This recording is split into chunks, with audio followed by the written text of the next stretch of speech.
Hi, welcome to Gemstone Tarot weekend reading. Woohoo! I'm shaking with pumpkins. Weekend reading, Halloween this weekend, 30th and the 31st of October. I can't stop doing that. That one goes more than the other one, I think. Yes. Confession time. So I have a Halloween tarot set called the Halloween Tarot, and all year I preserve this for this one day and I've lost it. I've been looking at it all year, and then I was like, that's it. I get the pumpkin thing on, I've got my Valentine top on. Should we do the eye? Yeah, we're going David Bowie on it. Yes. It's Halloween, I've got my pumpkin dealy boppers. Last year I had bats, if you remember. And go to the box and it isn't there. I have the capacity to lose anything. So I've huffed and I've puffed, and I've kind of been through all kinds of stuff and I cannot find it. So we are going to use, I then thought, ooh, the El Goliath Tarot. So, because it's very Halloweeny. And it's black and white and it's gothic, you know, so I thought, yeah, that will be good. We're going to use the El Goliath Massive Cards Tarot. Let's have a looky-see. Oof. I have a feeling that it's, I was going to say it's going to be a big one. I have a feeling it is going to be quite a big weekend, actually. I don't do reversals with El Goliath. You don't really need it. Gosh, it's such a gorgeous deck. Absolutely gorgeous. I use this one sometimes in the extended readings for the monthlies. I use it quite a lot as a shadow deck. Oof, oof. Ooh, I like that. Nice.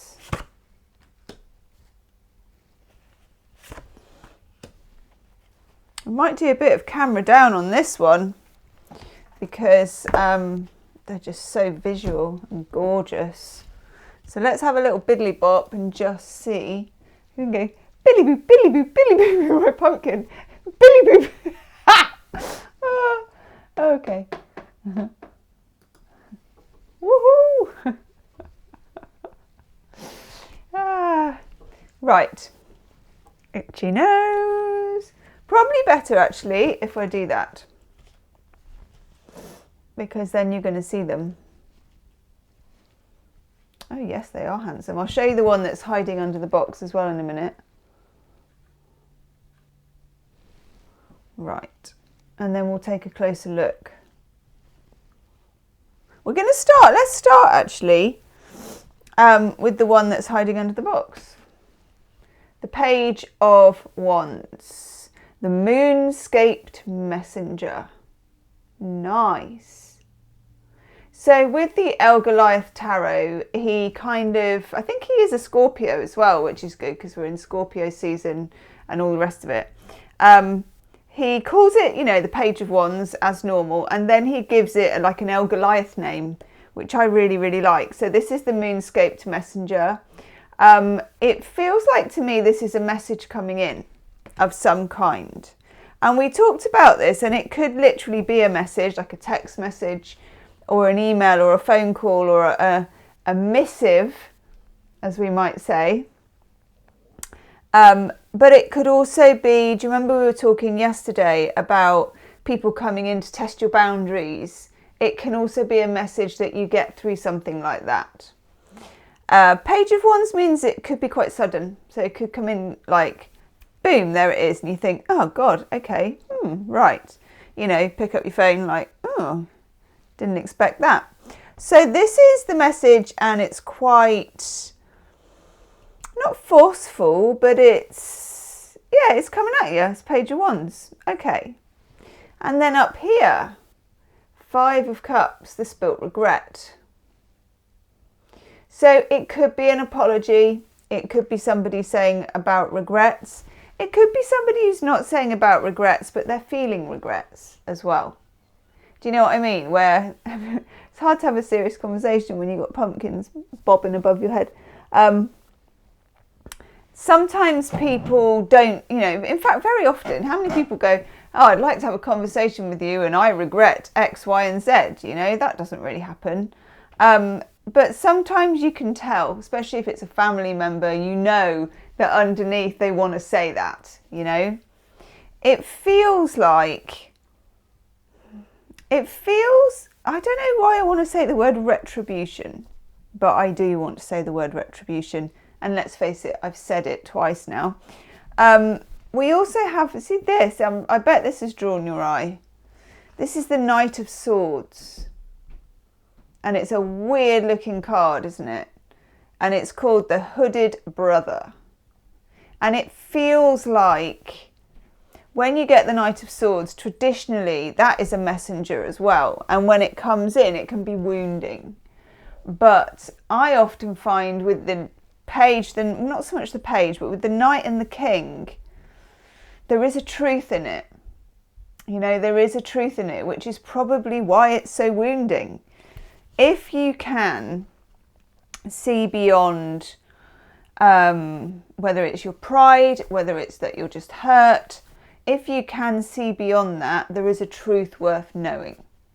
And those are the worst truths because they're so important and so helpful, but you might not feel that way at the time, and I wouldn't blame you.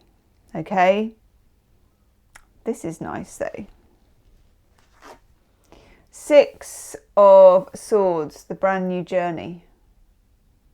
Isn't that gorgeous? It's like, I'm taking my nest elsewhere. But I like that.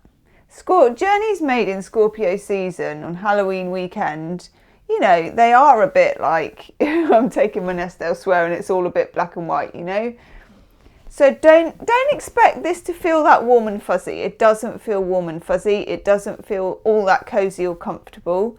But this isn't cozy or comfortable season, but it is a big change, and I like that. Remember that Scorpio is the death card, okay? I'm going to do, if you can see, because you've seen them, haven't you? So I'm going to lift up some and show them to camera because they're so pretty. Well, not pretty, but so striking. So we have the 6 of Swords, the Knight of Swords, the Page of Wands. There's like this burning message that wants to get through to you. I'm going to get it through to you directly. I'm going to speak my mind. It's, I'm going to be honest. I'm going to tell you X, Y, and Z. Okay. The spilt regret, that may or may not be actually coming out in it. Okay. I know my words are not making a massive amount of sense, but I'm trying. This is quite... The energy of this whole thing is quite jangly. It's not, it feels like someone's got a lot to say, but everything they say is not everything that's on their mind. And also some of the things they say are not what they even think. So there's some passive aggression here, and there's some mixed messages. We also get the Baroque Queen, the Queen of Swords. And I feel like you can see that she has something over her beak that's very beautiful. And it's very ornate, but it's also a disguise to a certain extent. And it feels with all these Knight of Swords, Queen of Swords, 6 of Swords knocking around. It just feels like there is a lot of sword. There is a lot of intent, and there is a lot of concise, yes, intellectual, yes, accurate, maybe, easy to take, no, information coming your way from something or somebody. Then this is quite nice actually. We get the Chariot of Osiris, or the Chariot. So with the Chariot, of course, you've got the charioteer normally, and the Chariot has 2 different... In this one, I don't think it does, weirdly. But it wants to go in 2 different directions. You feel like you want to go in 2 different directions. You may feel quite mobilised by whatever it is this conversation or message has to bring. It could even just be news, that you're hearing. You want to do this, you want to do that. If you do this, you can't do that. It's that whole, doing the robot. doing the robot chariot dance, Peter Crouch. Probably the solution is in the dance, not the robot dance necessarily, but you know, if you want to go ahead and try that in the kitchen, it's quite liberating. The bit where you don't know where you're going, I know there's a crow just landed on the roof over there, hello, is the interesting bit, because somewhere inside all that is the truth. And the truth is somewhere between what you already know, what this person is saying, and this weird dance you have to do in the middle. This is a weird reading, but it is Halloween, so we're allowed to have weird readings on Halloween. Six of Pentacles, very nice. Very nice. The sacred white scale bull. What I'm interested in here as well is that the bull has the scales. And when you see the King of Swords, he's got the knife with the sword of truth, but he's also got the scales. There is a kind of a brutal fairness about this situation. And like I say, and I think we talked about that yesterday, that doesn't necessarily feel very nice or feel very good, but there is a brutal fairness to it. Now I'm going to do a white hair wisdom as well, oracle card, because I just really feel like it, and also because it's Halloween, it feels like, yes, appropriate. And we get, these are by Jackie Lovesy. We get curiosity. I know, nice bit of colour. Let's have a look at this. Oh, that's so nice. See, when I bought, she gave me stickers when I bought this and I stuck them in the book. There you go. I don't know why I've got SpongeBob SquarePants in there, but hey ho. Curiosity. Now, this one is not in that particular order. Some of it's not, you know, she makes up different words as well. Wow. So this is Nogal. Let's try and find that. There it is, 18. Settle in, people. It's a Halloween story, okay? Always remember that you are born curious in a curious world. And that is that bit in the chariot, the robot dance bit. That is curiosity. From the very first breath, our infant senses set out to explore and slowly make sense of our new surroundings. As we grow older and more confident, curiosity spurs us to seek new adventures. Gradually, we begin to discover more about ourselves and the magical world we live in, and curiosity is one of our most important traits. As we then get older and less curious, the world can seem to shrink around us, and a lack of curiosity can creep into our everyday lives. We can sometimes assume we already know everything we need to know and understand more than enough for a lifetime. As we become burdened with problems, responsibilities, we can easily forget to feed our dormant inquisitiveness. Yet it's with you all the time, even in this kind of difficult circumstance. Allow your curiosity to breathe, to take you in new directions and lead you to fresh discoveries on spectacular new adventures. I keep a key in my home to always remind me to be curious and cherish the excitement of unlocking such new possibilities. What discovery will I find today, and where will my curiosity take me? Never lose sight of your natural curiosity's power to enrich your life and take you in new directions, and it doesn't need to be life-changing. Sometimes it can lead you to wanting to master a new skill, other times be drawn to someone or something in particular, but at all times enjoy the spontaneity of discovery. Curiosity first introduced you to a magical world, and it always has so much more to show you. Remain curious even in the dark times, the difficult times. That's the more difficult thing to do. Your curiosity will winkle out an answer in this particular situation. Just looking for an oracle card. But before you get there, you just might be a bit rattled. Let's have an angel therapy card.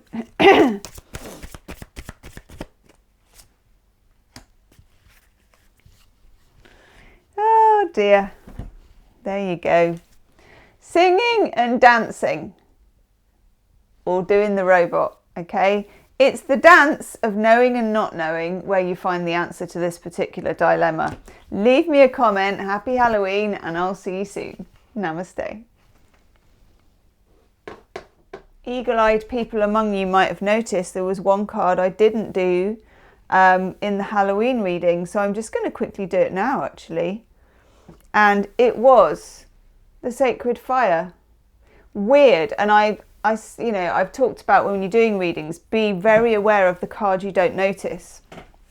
And I think it's really important that this was an unnoticed card. Now, when you get the Sacred Fire, it's very much about, I mean, you've got the horns at the bottom. It's a divine masculine energy, but it's also a rebirth. And there is a definite kind of phoenix energy about it. It's an incredibly scorpionic card, okay? Underneath what's going on, whatever the day-to-dayness of the situation is, there is a need to turn this out and to turn an old situation into light, and to lose what needs to be lost, and then to start again. And this is an incredibly scorpionic energy. It feels very important to say that. They call it in this El Goliath tarot the rebirthing bonfire. Okay, so this is just a little Halloween epilogue for those of you that stayed to the end. I'll see you soon. Namaste.